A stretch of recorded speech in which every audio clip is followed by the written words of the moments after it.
네, 요즘 삼성이 아주 시끄럽습니다. 우리 산업부의 이영선 기자가 요즘 삼성 디스플레이 노조 관련 이야기를 연속적으로 취재해서 우리 시청자 여러분께 전해드리고 있는데요.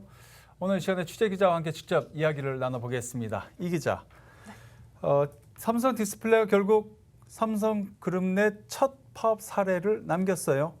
네, 그렇습니다. 이번 주 삼성 디스플레이 노조가 창사 이래 첫 파업에 나섰습니다. 무엇보다 이번 파업은 지난해 5월 이재용 삼성전자 부회장이 무노조 경영 폐기를 선언한 이후 삼성그룹 내에서 이뤄졌던 첫 파업이었습니다. 일단 이번에는 다수 조합원이 참여하는 총파업은 아니었고요.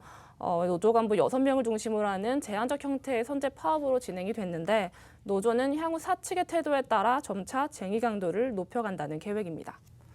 자, 어쩌다가 이렇게 파업까지 가게 된 건지 그 설명을 좀 들어볼까요? 네, 일단 표를 보면서 설명을 해드리겠습니다. 우선 노사가 임금 협상을 시작한 건 올해 5월부터인데요.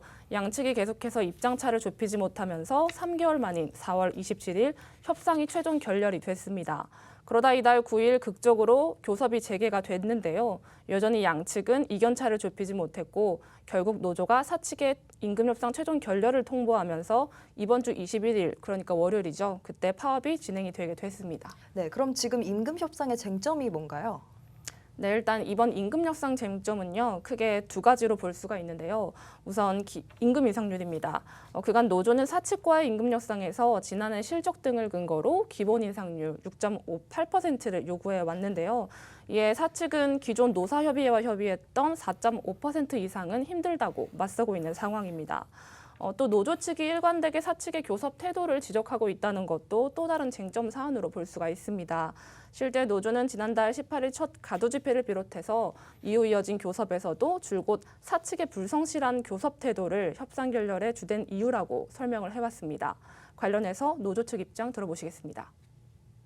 회사의 교섭 태도에 대해서 계속 말씀드리는 거는 4.5%의 인상률을 회사가 제시했을 때 그 4.5%에 대한 근거나 왜 4.5%가 뭐 업계 최고 수준인지 회사가 말하는 것처럼 그런 거에 대한 근거 자료가 전혀 제공되고 있지 않거든요. 회사에서 제공한 자료가 거의 뭐 유명무실하거든요. 저희가 한 50여 건의 자료를 요청을 했는데 그중에 이제 한 7건 정도의 자료를 받았고 그 7건의 자료는 대부분 그 공시 자료나 쉽게 구할 수 있는 자료들이거든요. 그 외에 나머지 것들은 경영상의 이유로 영업 비밀이라는 이유로 저희한테 제공을 하지 않고 있거든요.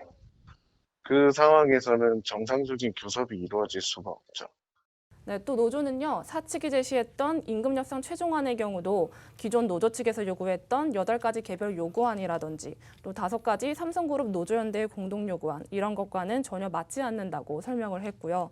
또 사측에서 노사상생 태스크포스 구성을 제안했던 건 역시 위와 같은 이유로 수용이 불가능하다는 입장을 분명히 했습니다. 이 사항을 좀 자세히 좀 살펴보면은 양측의 어떤 자존심적인 싸움이라고 해야 될까요? 그런 것도 많이 섞여 있지 않나 이런 생각도 좀 듭니다. 네, 일단 업계에서 그렇게 보는 시각도 있긴 한 게 맞고요. 네, 근데 다행인 거는 현재 양측은 좀 대화 가능성을 좀 열어둔 상황이긴 합니다. 네, 노조 측의 경우는 사측 태도에 이제 유의미한 변화가 있다면 언제든지 협상 테이블에 앉겠다고 밝혔고요. 사측 또한 대화 창구를 열어두고 있고 또 노조 측이 응할 경우에는 언제라도 대화와 교섭을 재개할 의향이 있다는 공식 입장을 내놨습니다. 이렇게 양측이 대화 가능성을 열어두겠다는 기조이긴 한데요. 네, 임금 인상률을 둘러싼 양측의 입장차가 워낙 큰 만큼 최종 타결까지는 난항이 예상됩니다. 특히 이번 파업의 경우 삼성그룹 내 첫 파업 사례라는 점에서 양측 다 어느 정도 부담감이 좀 있는 상태라서 양측 다 파업이 장기화되기는 원치는 않고 있는 상황인데요. 하지만 최근 노사협의회 의원 선출에서 노조 관계자들이 대거 당선되면서 또 노조의 영향력이 날로 커지고 있고요. 이 때문에 파업이 장기화로 이어질 가능성도 배제할 수는 없는 상황입니다. 서로 간에 조정하는 그런 부분들이 앞으로 많이 필요하겠네요. 네, 이영선 기자였습니다.